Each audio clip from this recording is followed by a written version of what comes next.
Not everyone will choose you, and that's okay. It's not your job to beg for someone's attention, approval, or validation. Your worth is not determined by who chooses you. Your worth is defined by what you choose for yourself. Far too often we spend our energy trying to make people see us, love us, or pick us. But in doing so, we lose sight of the most important choice of all, the choice to value ourselves. Let me ask you this. Why chase someone who isn't running toward you? Why put your energy into people who only take and never give? The truth is, the more you try to convince someone to stay in your life, the more they take you for granted. If they don't see your worth now, they won't see it tomorrow. Stop chasing validation from others when it should come from within. Instead, chase your dreams, chase your purpose, chase the version of you that doesn't rely on anyone else's approval to feel whole. Because when you focus on your own growth, the right people will find their way to you. If someone doesn't see your value, let them go. Release them. Holding on to people who don't appreciate you only holds you back. You can't make someone love you, respect you, or choose you, and you shouldn't have to. Real connections, real relationships are never forced. When you let go of the wrong people, you make space for the right ones to come into your life. And trust me, the right people will choose you without hesitation. They will see your worth, not because you convinced them, but because you stood in your truth and let your light shine. The best way to rise above rejection is to focus on becoming the best version of yourself. Build your confidence. Develop your skills. Work on your mindset. When you elevate yourself, you stop worrying about who didn't choose you. Why? Because you've chosen yourself. The world doesn't reward those who wait around for others to see their value. It rewards those who take charge of their lives and create their own opportunities. Don't sit around waiting for someone to recognize your potential. Use your time to sharpen your talents, expand your knowledge, and pursue your goals relentlessly. The more you grow, the more magnetic you become. Rejection hurts, but it's not the end of the world. In fact, rejection can be the best gift you'll ever receive. Why? Because it redirects you. It forces you to look inward and ask, what do I truly deserve? When someone doesn't choose you, they're giving you an opportunity to choose something better. They're giving you the freedom to walk away and find people and opportunities that align with your true worth. Understand this. The right people, the right opportunities, the right moments, they will choose you.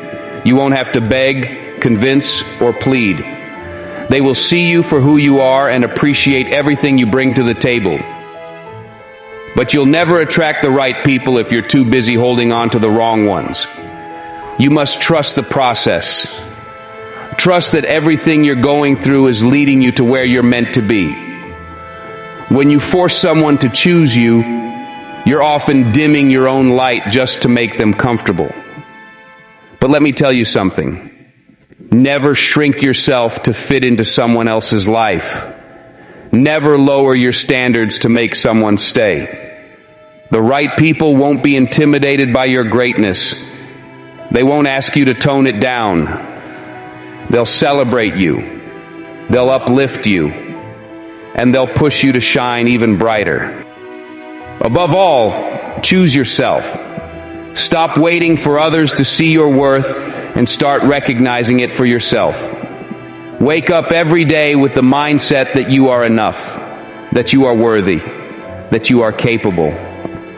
When you choose yourself, you set the standard for how others should treat you. You teach people how to value you by how you value yourself. So don't settle, don't compromise, and don't force anyone to stay in your life who doesn't truly appreciate you. Sometimes the most powerful thing you can do is say nothing at all. Silence can speak louder than words. When someone doesn't choose you, resist the urge to plead, argue, or explain yourself. Walk away with dignity. Silence shows strength. It shows that you value yourself enough to step back and let people make their choices.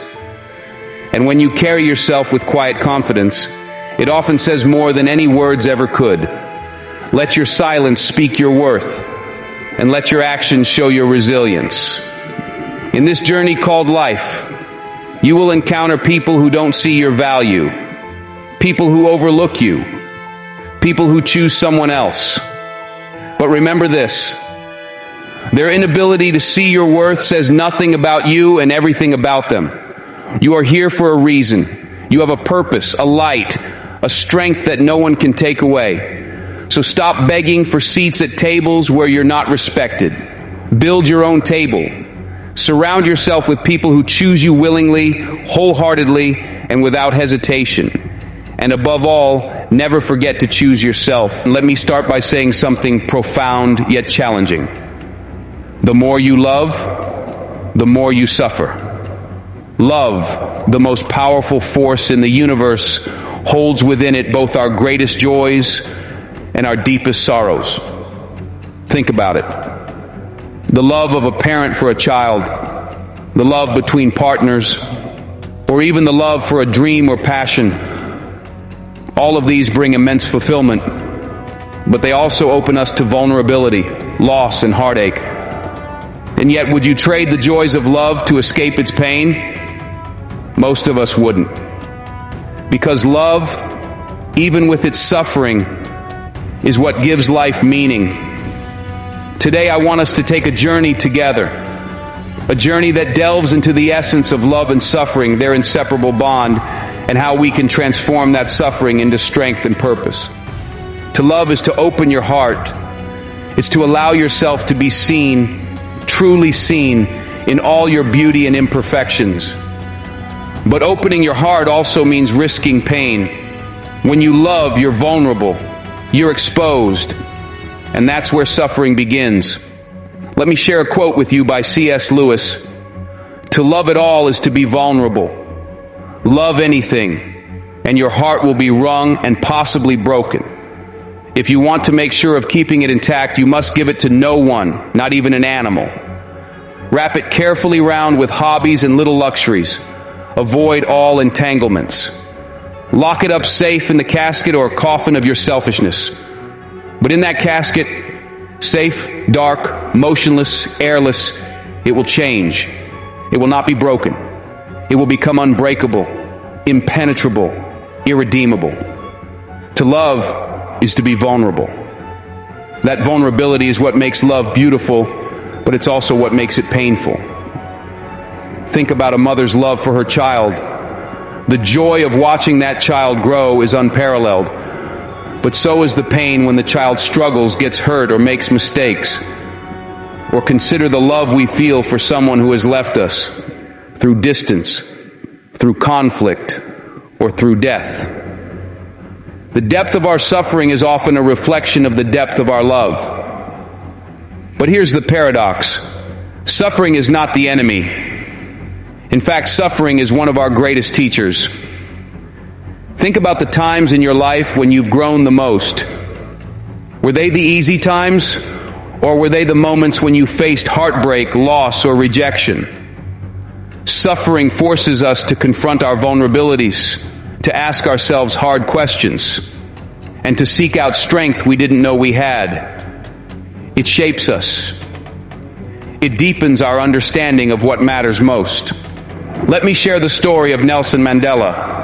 After 27 years in prison, separated from his family and stripped of his freedom, he could have emerged bitter and broken. Instead, his suffering taught him forgiveness, compassion, and the true meaning of resilience.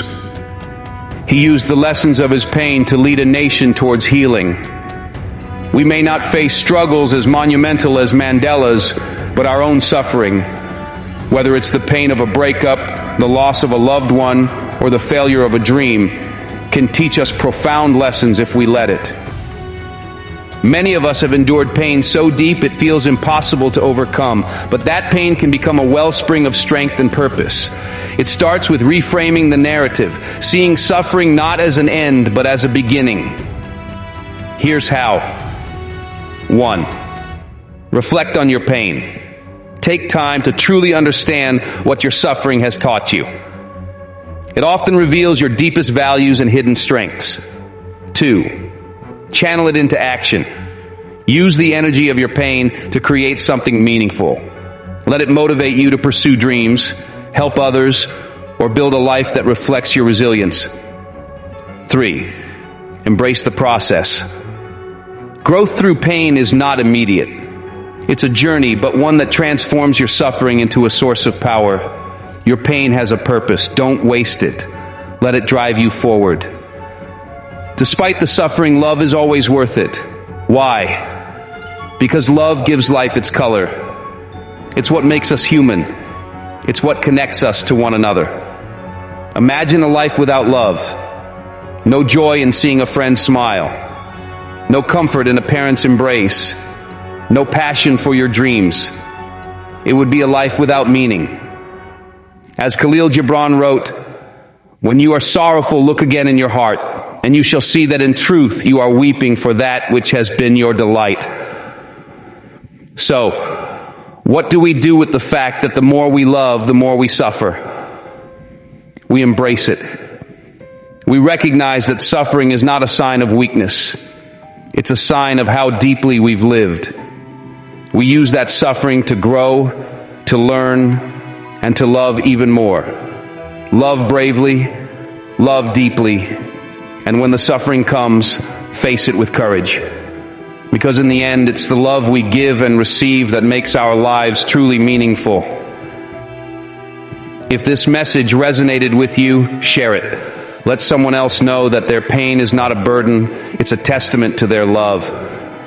Together, let's create a world where love, even with its struggles, is celebrated for the powerful force that it is. Thank you.